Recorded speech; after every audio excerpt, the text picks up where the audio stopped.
Kia ora, it's Ruth in my backyard in Christchurch, and this is part 2 of my February garden tour.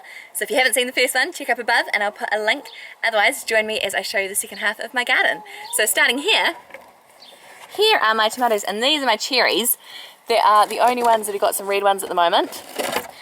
Down here I've got a whole lot of basil. I've already done a whole lot for pesto, and this is going to be my second lot, which I'm really looking forward to. And under here I've got my lettuce because the birds absolutely love it. It's really annoying if I don't cover my lettuces. Within a day they're just gone. They're completely down to the roots. The birds love lettuces. So any lettuces need to get covered. Down here got our marigolds, and these are the last of a few carrots that need to come out. Over here, this is the garden that previously had onions, and between the onions I planted carrots and beetroot, and I've been loving it. I've been pulling out carrots every couple of days as kind of babies, and they're getting bigger now. And beetroots, these ones are still needing to form a bulb up a little bit, so I'm just waiting a little bit more, but they are going really well. And I've got some different types of carrots and different types of beetroot. So I've got purple carrots and orange carrots, and then the beetroot, I've got the one that I can't say it, but the candied beetroot with the little stripes around, and then normal red ones. And I've grown all these from seed, which is great, love it. Over here I've got my carrots that I planted under here, and if you can see, I can lift it up. You can see there's lots of little carrots coming up, and they're enjoying the protection from this, which is great. I've got a little zucchini. These kale are all kale that grew from my previous one. I think I've seen another video. I've been learning a bit about kind of just gardening in general, and the idea that you don't disturb the soil rather than yanking out plants when you're finished with them, cutting off the base. So for my broad beans, I had a second full crop, which was amazing. And then all my kale has popped back, and look how lovely. They are all so beautiful and lush. They're also netted because the other ones next to it were getting eaten. So these are awesome. Summer kale, so good. Here is some broccolini that's growing, and down here are some Brussels sprouts at the end. I'm just seeing how they're going. I think it is a bit too early to plant them. Well, they're definitely a bit big for now, but I just wanted to see how they'd go for summer. Over here are my scarlet runner beans. This chap's pretty happy. The other ones are coming on. That's okay. This guy is another my broccolini, which I'm letting go to seed. But last time the seed pods were really big, and these ones are actually quite small, so I might just cut my losses and pull it all out, because I don't think any of these seeds will produce very good crops.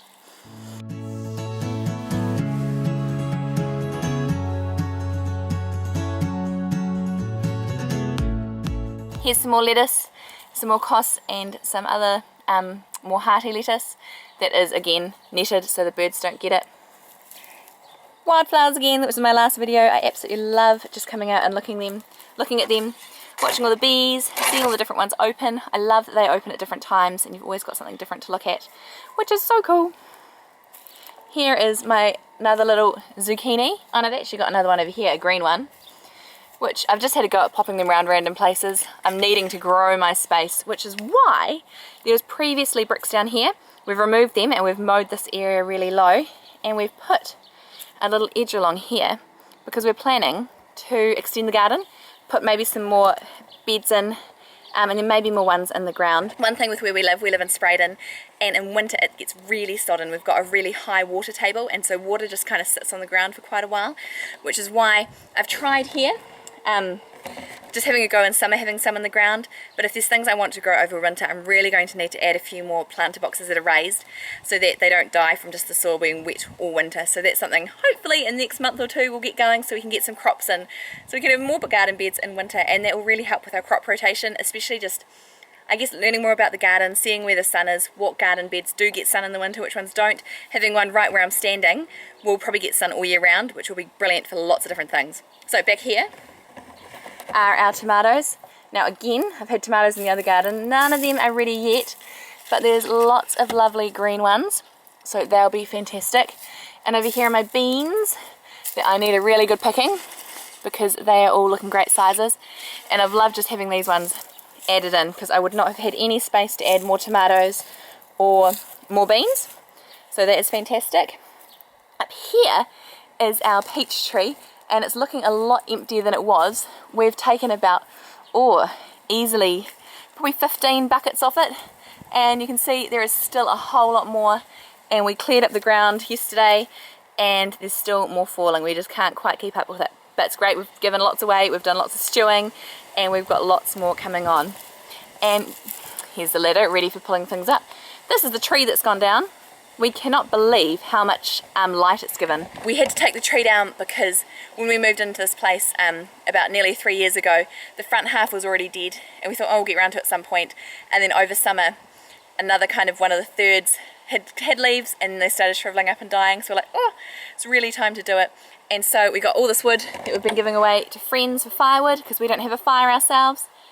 I'm keeping a few wood that's just back there because I just like the look of them. And we've also kept a whole lot of the chipping of it. And down here, I can wave to you in my shadow, is something really exciting. I think in my last garden tour I said that the persimmon had no fruit, and then found out there's actually 2 on here, which is so exciting. There's one little one and 2. So we planted our persimmon right when we moved in. It was a housewarming present, and so this has been in for nearly 3 years. I thought it probably would take about 5 years being in the ground before it fruited. It's got 2 this year, so we'll see how it goes. We'll see whether it continues to fruit or whether it drops them. Whatever happens, I'm happy to know that it is going to fruit. I'll quickly show you our pile of wood chips because it's just exciting. So here, it's great. I guess we did have to pay for the tree to be cut down, but we've got a whole pile of wood chips that's going to go in the garden and help to extending it. So thank you so much for watching. There's going to be a lot more things happening in the garden. I feel like hopefully this will be the last extension we get there. It might take a couple of months, but we'll have a lot of fun doing it, a lot of fun growing. I've got more seeds I need to put in, more gardens I need to tidy up. I'm always battling with convolvulus, so that's another thing going on. But thank you so much for watching. Remember to subscribe if you'd like to see more, and I'll keep more videos up now that it's kind of back into normal work time. And I'll catch you later. Bye, ka kite.